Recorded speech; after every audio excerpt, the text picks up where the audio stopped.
Hello, this is your host, Todd Lewis of the Praise of Folly podcast. Today I'm joined by Henry Mencken to finish our series on the private production of defense and some of the problems that we see in the libertarian model of it. Now, Mencken, one of the things that we see with the libertarians is they sort of have the little pet projects of how they're going to defend themselves. And one of the most is patently absurd is privateering. There was an article in The Myth of National Defense. I can't believe somebody actually wrote this. And it was about privateering. And it was called Privateering and National Defense, Naval Warfare for Profit, Larry Shrest. Now, navies need to do three things. They need to protect your coast so you don't get invaded by sea. They need to protect your trade so you can actually make money. And they need to engage in power projection to fulfill 1 and 2. Now, privateers cannot do any of that. The British in War of 1812 and the American Revolution landed all across the eastern seaboard. They captured Philadelphia in the Revolution. They burned Washington to the ground in 1812. They landed at New Orleans. They swept U.S. shipping off the seas, and we couldn't really project power very far at all. And the largest ship we were able to arm through privateering was a frigate, which had at most maybe 30 guns, when a ship of the line had closer to 100. So, go ahead. I would say historically, most privateer vessels have been converted merchant ships. In the late 20th, early 21st century, in places like Somalia, where you have something like de facto privateering, they tend to be sort of mid-sized fishing boats without a whole lot of long-range distance. So not only are these not purpose-built weapon systems, they're not even large enough usually to be retrofitted with relevant weapon systems to be power projection platforms. Well, exactly. And and of course, the strategy of privateers is commerce raiding. Nobody has ever won a naval war by commerce raiding. Yeah. Germany lost 2 battles of the Atlantic using commerce raiding tactics. Yeah. Part of it comes down to the discussion. It's understanding what privateering is and how it functions as a battlefield operating system. And as you said, it's almost exclusively as commerce raiding, though arguably some of the Coast Guard security functions are sort of retrofitted privateering. Not exactly, but I could grant somebody that. So what these things do is they don't project power. They're not there to do large-scale protection of a coast against a large military body, or even to intercept, most human waves type infiltration, whether they be refugees or actual combatants. What they do is going out there, engaging with, capturing or destroying other merchant vessels, actual merchant vessels, and taking their stuff ideally, because that's where the profit comes from. And their primary function is disrupting the logistics of the enemy, keeping them from having the full freedom of movement on the high seas, which Germany did a good job disrupting things, why the Allies implemented the convoy system, which meant that you had huge amounts of gluts in the supply system, followed by stagnant or dry areas where you had no supplies coming in. And there's always a finite ability of ports and the entire supply system to receive things. So if you have a huge glut, things are backed up in port. But like you said, in so many different ways, they do not go out there and project power. They don't attack inland, though there have been privateers in the case of the United States that went as far as the United Kingdom, to Great Britain, to engage in some very limited attacking of vessels around that area, and I think raiding 1 or 2 villages. But that's it. They do not in any way go forward to be an offensive military capacity against the source of power generation from the enemy. Well, not even offensive. They're not even defensive. The British could land Marines across the entire eastern seaboard in 2 wars. Yeah. In fact, we only won the Revolution because of the French Navy. Yeah, and exactly. The French Navy, Yorktown was a victory largely because the French Navy was able to prevent the repositioning, redeployment of British forces at a necessary place in order to crush the Continental Army. And because the U.S. essentially had freedom of movement with superior forces in that area at that time, they were able to win a war because the French kept them out. Well, exactly. This is an interesting little excerpt from a letter by George Washington. This is, I think, in 1781. It follows then as certain as that night succeeds the day, that without a decisive naval force we can do nothing, definitive, and with it everything honorable and glorious. A constant naval strategy would terminate the war speedily. Without it, I do not know that it will ever be terminated honorably.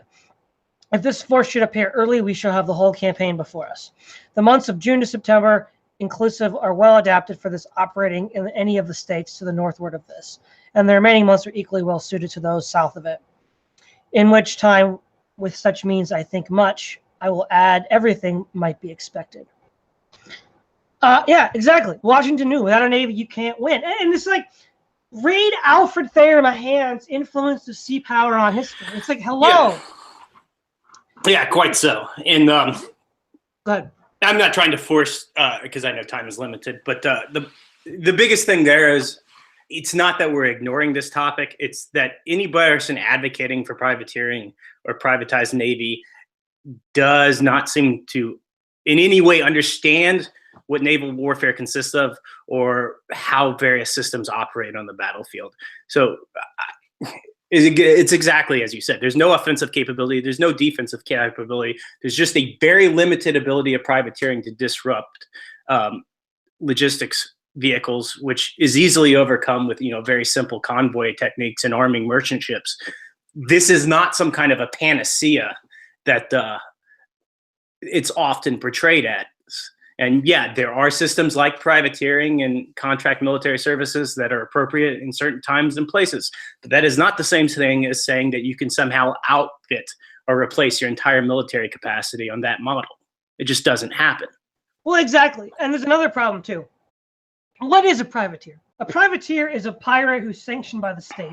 Essentially. And so basically, you're going to give your entire naval defense to pirates. What could possibly go wrong, Mencken?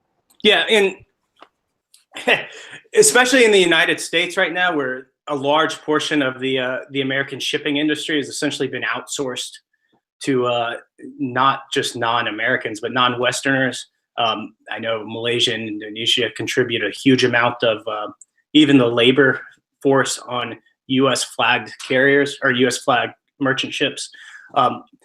So it's not just that you're outsourcing it to a private function, you're outsourcing it to a private entity that is almost certainly socially, culturally distinct and in no way connected to the American body social or the various constituent nations of the United States. And because of the particularities of how the merchant industry works and the subcultures of people who work in those industries, in a lot of places, they don't even have a whole lot of connection to the interior population of their home countries. So you're not just, are you outsourcing it for profit to somebody else, you're outsourcing it for profit to people who aren't even of your tribe, so to speak, who don't have a similar moral worldview and have zero interest in the long-term well-being of the culture or the people that they're protecting, except as a paycheck. Except privateers get to sell the things they capture. So they don't even need the people granting them their licenses for much more than the piece of paper. Well, exactly. You see, the libertarians have no solution at all to naval warfare. See, here's the key misunderstanding. They look at trade as peaceful. Trade is violent. Trade is only possible when there is a security commons produced by a navy or an army. Yeah. And if you don't have a navy, you don't trade on the high seas. It's that simple. Yeah. You can conceivably have some kind of cooperation in an international circumstance where multiple countries are contributing a joint security arrangement. And that's de facto what existed in many parts of the world throughout history. And but there's no solution for that other than having somebody, putting a naval force out there. And again, like I said, last time is, yeah, anytime we point things out, hard facts, everybody's going to say, but my theory accounts for this. And my response is always, what evidence is there for that? Because again, we're talking about real life human being interactions where violence decides the survival of a people and the survival of a body politic. And until you can demonstrate that something is possible, it's just magic. It's just made up. You can say that you have a private defense agency, but I can say I have an orc army. They're equally valid and equally real answers because they're both made up. That's a good answer. Now, there's nothing to say about the Air Force because I haven't even tried to discuss that issue. Yeah. So, go ahead. That would actually be a very long discussion. I will be the first person to make clear that the United States security apparatus as it exists is not necessarily the best model to look at for a future security force for what we're talking about under any circumstance, under any kind of political arrangement, mostly because the American military-industrial complex is so politicized and so wasteful, and in many ways represents a generation or two obsolescence, where we design basically better equipment for wars we'll never fight, as opposed to the ones we are going to deal with. But Air Force is, I was just going to try to get that point across. The Navy, that's one thing, but even more so in the Air Force, the United States Air Force, I don't think any real country has a very good example of what an Air Force looks like for protecting their body politic, just because we haven't seen anybody with the capability to take on a first-tier Air Force actually do it in the recent past. Well, the last time that happened was when the USAAF defeated the Luftwaffe. That was about it.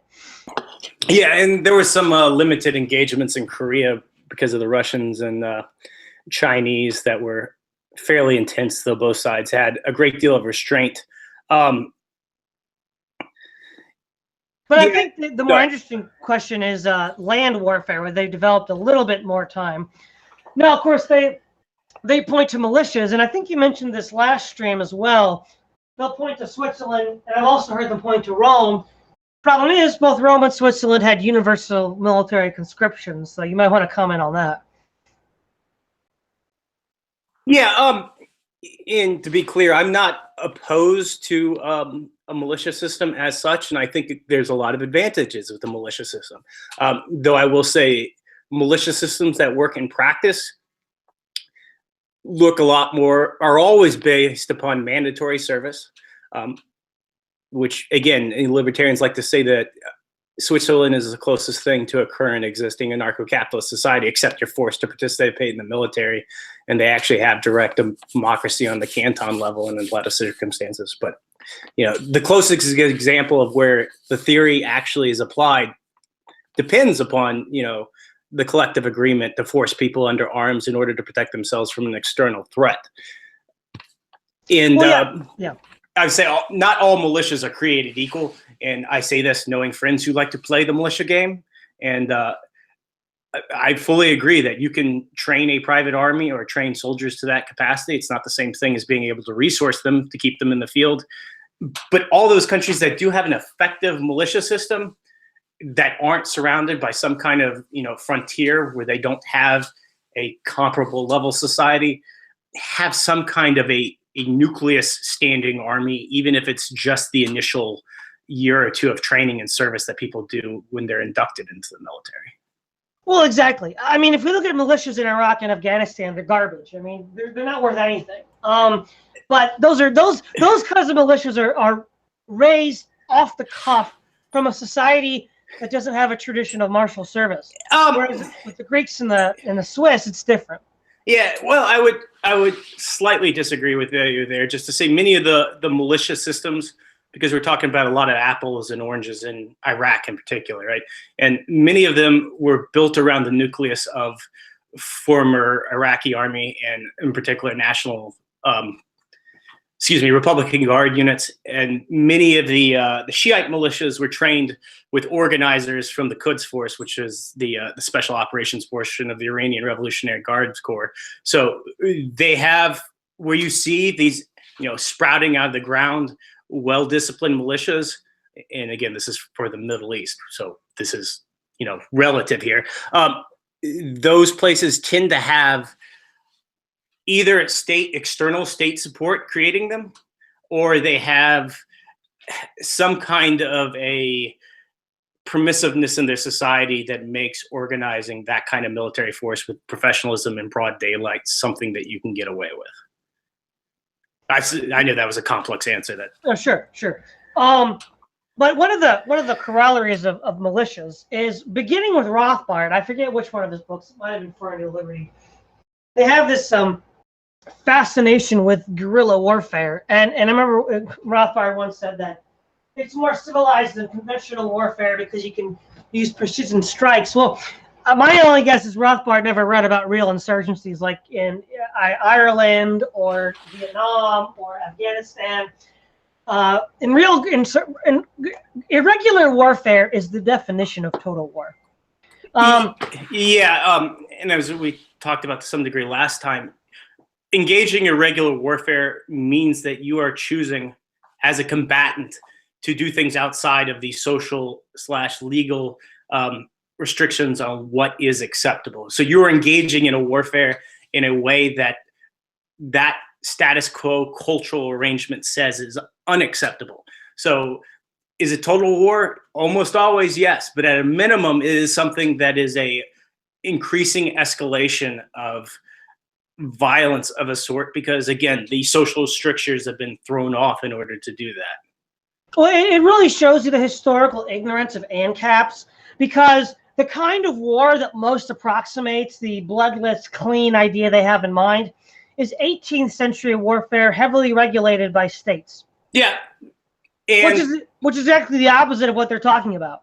Yeah, quite so. And we could probably, even if we wanted to do a huge deep dive, get down into the discussion of how medieval warfare had many of those characteristics, because the church largely kept things restrained and defined who acceptable combatants were. So exactly, you either have the creation of the Westphalian nation state system, or the case where the social government in society, if not the political government, was the church, which I don't know any ANCAP who likes that. Even people who are Roman Catholic would definitely say they don't want that kind of all-encompassing social control from a religious body. And those are the things that we have seen that actually, made those restrictions possible. Well, exactly. And the other thing is, irregular warfare is often long, and it's very difficult. And remember, Ancapistan is, if we take them at face value, is going to have a lot of nice, expensive capital goods. Now we have to ask ourselves, what CEO of any corporation is going to have a contingency plan where they allow their assets to be bombed back to the Stone Age and then hope after 15 years the USA gets tired and goes home? Yeah, exactly. That is, again, very much the issue with waging an insurgency. Waging a winning insurgency requires a number of things, one of them being an external source for your supplies and training and all those additional resources. And I say this to be very clear about, as somebody who is, generally a fourth generation warfare proponent, but we have this Red Dawn idea that somehow we can just, create them out of whole cloth, an insurgency that's going to be coordinated and equipped, because that's what the Viet Cong did in the Mujahideen did in Afghanistan, except, the Mujahideen were being supported by the American Central Intelligence Agency. We have a movie about that, combined with, decades of historical records on that. And the Viet Cong were always supported by North Vietnamese and, to a lesser extent, the Soviet Union and China. So these weren't some kind of organic non-state force, though that may have been the political movements they grew out of. They had external resources and external safe havens in order to equip themselves and train and organize. Even Hezbollah, which I said is a good example of, private defense agency in practice, didn't become a military potent force until the Quds Force of the Iranian Revolutionary Guard Corps began to provide them with the necessary organizers and trainers, and Syria provided means for infiltrating equipment and a safe haven for training and organizing. Well, exactly. And not to reopen the mercenary can of worms again, but when you point out the rules of war that the Catholic Church enforced during the Middle Ages, the people most likely to break those rules and start killing civvies were mercenaries. See, here's what ANCAPs don't understand. National armies raised by their own people are far, far less likely to then kill their own people in acts of military aggression than foreign mercenaries. Yeah, and is more often than not true in all times and places for all cultures of all races of all religions of people. Part of why the Soviet Union, when they sent MVD or KGB troops to suppress a population in a given area, they intentionally organized and sent units that were ethnically distinct from the population there. So if they were going to suppress, ethnic Russians or Russian Jews, they would send Tajiks or Uzbeks or Mongols and Tatars, because you wanted a military force that did not see themselves in any way as socially connected to the people they were, attacking. I'm trying to I could probably think of dozens of examples like that, but that's generally always the case. A national army, some kind of enforced service, which I happen to think a militia is a good backbone for that system, has to be of the body social, or else they have no reason to protect them. Pay by itself does not justify dying, especially if you don't believe in heaven.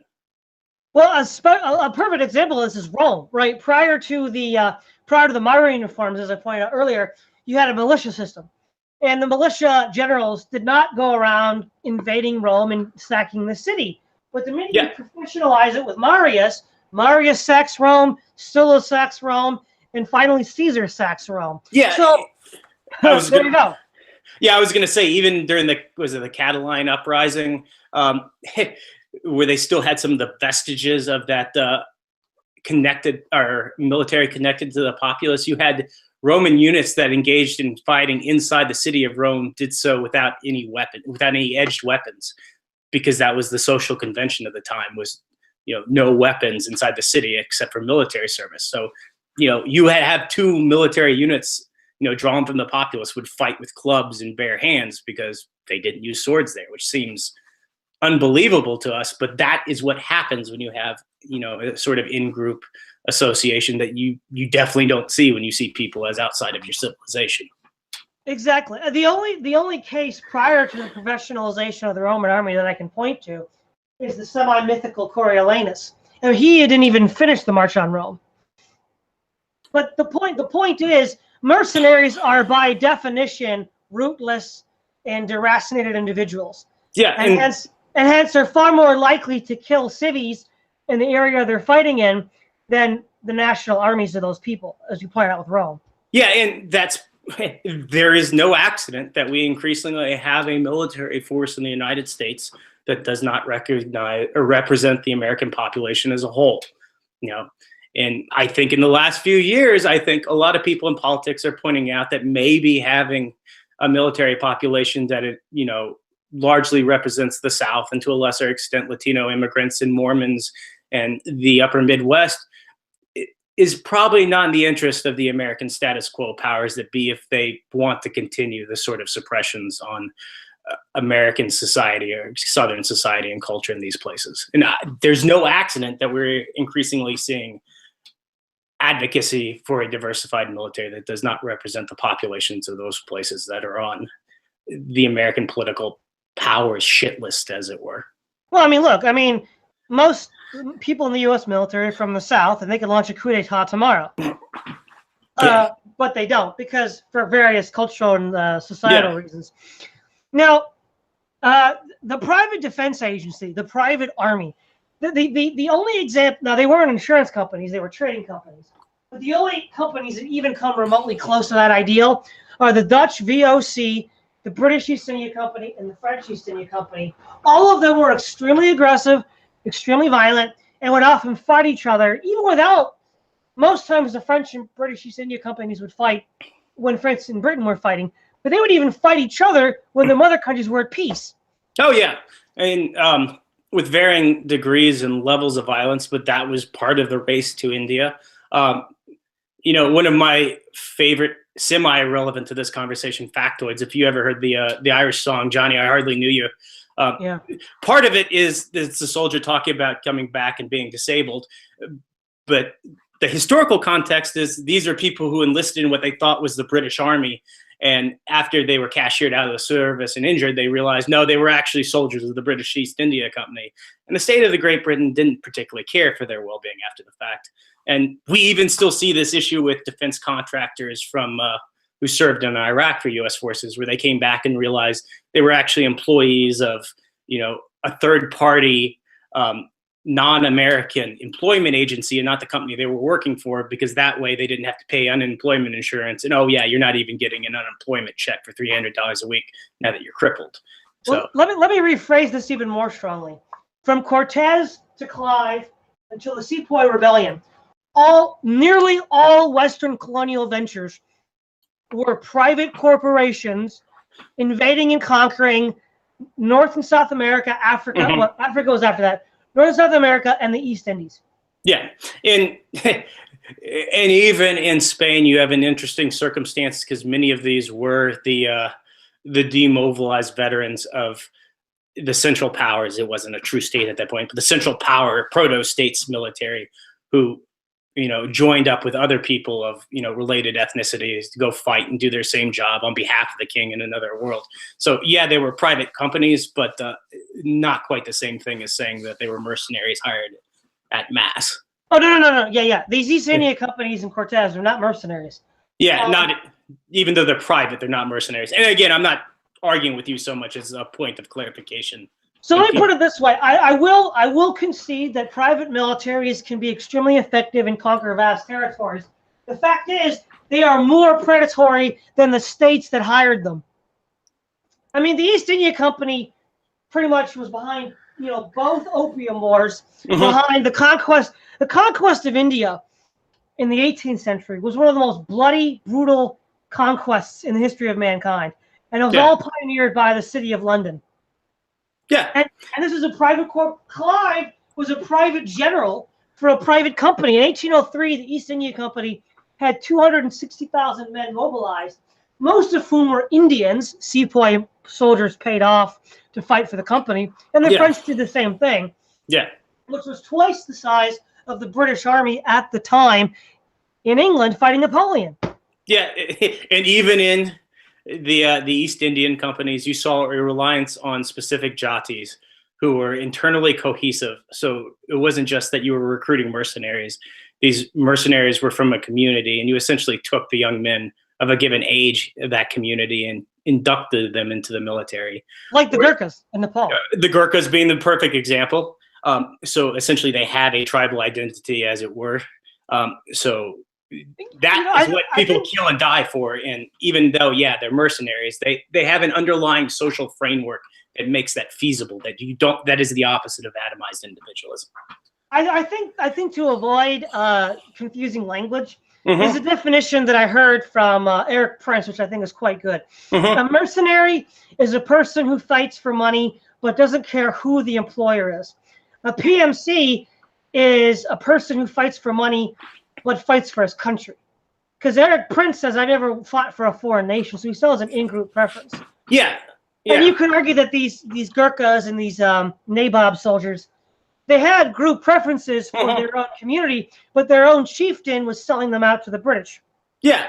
And again, because I'm sort of Machiavellian on that issue, I think I would say it not so much selling them out, as that was their alignment with the powers to exploit the opportunity for their survival. I'm not selling out in a generic sense, not in the morally loaded sense. I'm not accusing you of saying that so much as it's my attempt at clarification here.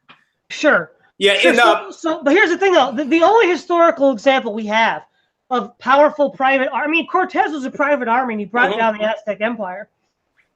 But here's the thing: these private companies only become successful by gross violations of the NAP, even more gross than the governments that they originally contracted them. Yeah. If you look, after the Sepoy Rebellion, it was so bad the British government had to step in to run the country.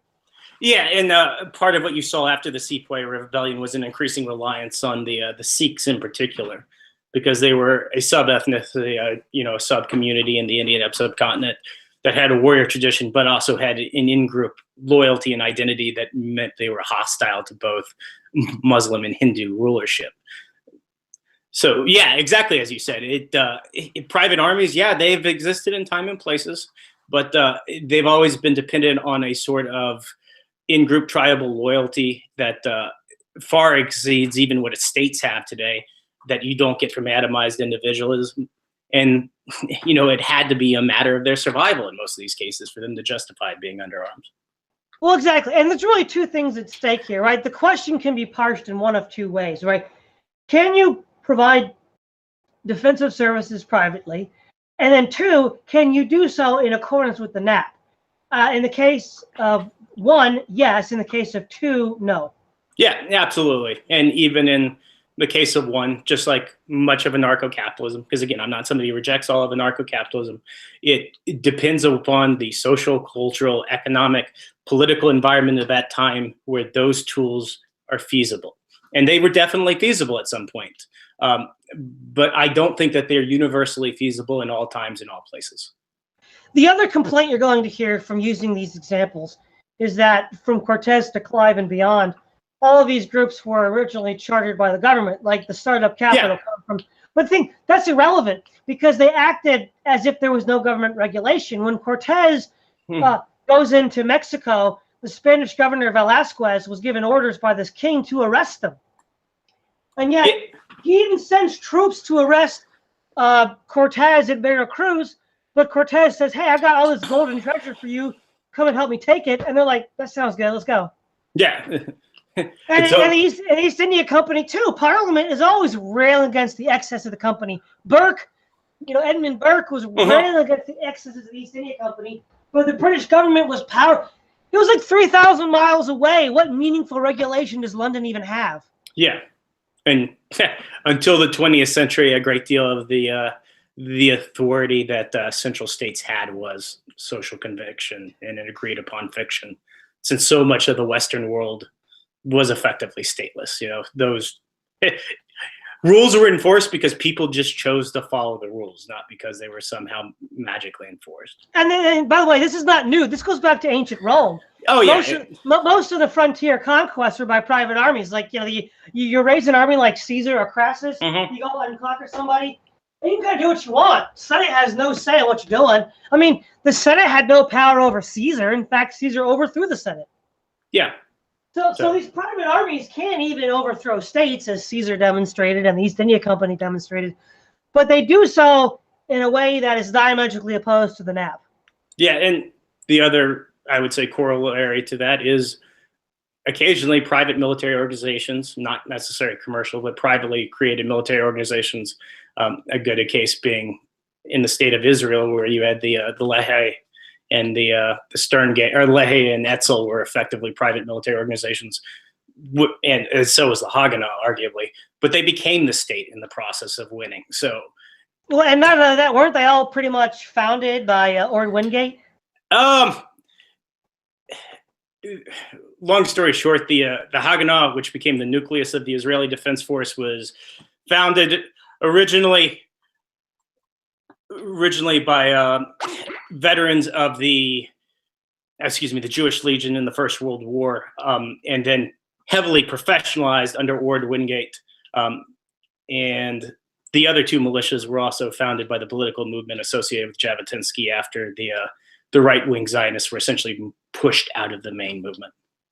Another interesting thing to point out about these groups you're talking about, almost all of them came from the kibbutzim, which was communist. Well, again, because from what I understand, the IDF generals like Moshe Dayan were kibbutz boys. Yes and no, just because that was the main effective way to make agriculture work at that time, and not to go down a huge discussion of that. But Etzel and Lehi were drawn from the revisionist movement, which was connected to fascism. In fact, many of these people who became the senior military officers of the Israeli military were trained in Italy. Famously, much of their naval officership came from the Beitar Military School, which was attached to the Italian Naval School, which is how they were organized. And essentially the right wing, which was sort of a mixture of fascists and proto-libertarians of a sort, were pushed out. And they had cooperative farms and kibbutzim of a sort, though they tended to be operated very differently, and a large part of that movement sort of moved to other forms of agriculture and other industries fairly early. Okay. So, sorry for the irrelevant. No. It's little tangent nuggets like that I think people like in podcasts and stuff. Yeah, it is one of the most interesting social political revisionist Zionism, one of the most interesting social political military movements, in the sense that they were able to force a larger left of center social movement that didn't support their interest and essentially drag them into becoming a state that achieved what they wanted in the process. So again, success happens in private militaries, and I don't dispute that at all. In many ways, I'm an advocate for things like militias and hypothetically private militaries. But holy God, do they do the opposite of the nap in meaning? I'm not saying that to be an exaggeration or hyperbole. No, it's true. Dear Here's the thing. God. When leftists say, I remember one time in the TV series Free to Choose, after the book that Milton Friedman did, there was always these roundtable discussions at the end of an episode, and there'd be lefties and there'd be centrists and there'd be libertarians. And this one lefty said to Friedman, if we did, it might have been privatizing the military. And he said, if you knew what you wanted, we would be living in rollerball. And I'm like, seriously, that's the worst you can come up with? That rollerball is tame compared to the East India Company and Cortez. Yeah. I mean, like, wow, that's pretty tame. Rollerball doesn't sound that bad. Yeah, yeah, quite so. And I say this as somebody who thinks the future, the person who most described what the future issues are going to look like is Martin Van Creveld. And that means that politics are likely to be much more decentralized, even if we're culturally connected. And warfare will increasingly not be a monopoly thing of the state, as something the state and the remnants of state engage with along with other groups. But the thing to get out of that is nobody in fourth generation warfare thinks this is somehow the utopian future where it's great, we're somehow going to have libertarian paradise because we're going to have private armies. It's like, no, this is the future because this is just what we see coming, and it's going to be pretty damn nasty, so get ready. It's going to be like the German barbarians taking down the Roman Empire. Yeah, who by and large happen to be former Roman professional armies, without getting into huge. Yeah, well, basically they privatized the army to people outside of the in-group, and look what happened. Yeah, well, the newest historiography / archaeology is that essentially groups like the Goths, in becoming the military, merged with the Latin and Celtic elements of the army. And that became, the Goths weren't just, Germanic Goths in origin. They absorbed a large amount of those other military populace. But again, what will ultimately happen is they cease to have any identification with the people that were paying them. And when central authority, started to break down, they just, struck out in their own interest. I mean, Rome didn't fail so much because of outside barbarian invasion as Odoacer, who was a Roman military officer, said, all right, I'm going to march on Rome tomorrow. Well, look, Rome did not fall in 410 or 455 or 476. Rome fell when Stilicho became the Romano-German general of the Western Empire. And that tradition, beginning with Stilicho, continued until Odoacer said, why do we even need the Roman emperor? Yeah. And in many places, lots of the internal aspects of localized governance more or less continued identically or similarly with a derivative forms until Justinian came back in, and much of the population of Italy finally had to acknowledge that they were, quote, Romans, unquote, and not actually Romans. So yeah, it was a gradual breakdown, and I know I'm rambling here, but it's a lot more complex, and anarcho-capitalism as a political theory has a lot of interesting insights, but it does not explain the reality as we see it. Basically, I think you said you have to go, right? So I'll wrap this up. Yeah, if you go ahead. Yeah. I was going to give a final statement whenever you want. Yeah, well, two things I'll say, then I'll have you have the ending statement. Basically, what you're talking about is an anarcho-libertarian fascism that guy T talks about. I mean, I'm not joking. That's what it sounds like. that I'm talking about? Well, I think that he doesn't know the implications fully. Who is But this? I'm sorry again. that guy T, he's a popular black libertarian on YouTube, and he's partly tongue in cheek, but libertarian fascism probably would work. Yeah, well, I unironically think the future that is what survival looks like. And again, I'm not saying this as a moral statement so much as a statement of what's necessary in order to preserve social order and security and the preservation of the people who actually care about liberty. And like I said, it's just like Van Creveld's whole point. We're not saying this is utopia headed this way. We're saying this is pretty nasty. But if we choose to not pay attention to that, if we choose to ignore it, we're just going to be destroyed by that, as opposed to in some way riding the wave and hopefully preserving something of who we are. Sure. So like I said, you told me you have to be leaving soon. So why don't you have your final statement? Sure. I apologize to any listeners who say I'm rambling a lot, because I know I have that tendency. And I'm definitely willing to come back on in the next few weeks to complete this. As I said earlier in the previous episode, I'm not somebody who is, necessarily trying to destroy anarcho-capitalism root and branch. I come from that as part of my political development, and I think there's a great many insights of that are relevant, especially the things that Rothbard said later in his life when he started to come to realize the political realities of what violence looked like in the world. I'm not somebody who is a centralist by nature, so much as I'm somebody who thinks that there is no universal solution in terms of centralization and decentralization in all times, in all places, in all social, cultural, economic, political milieus.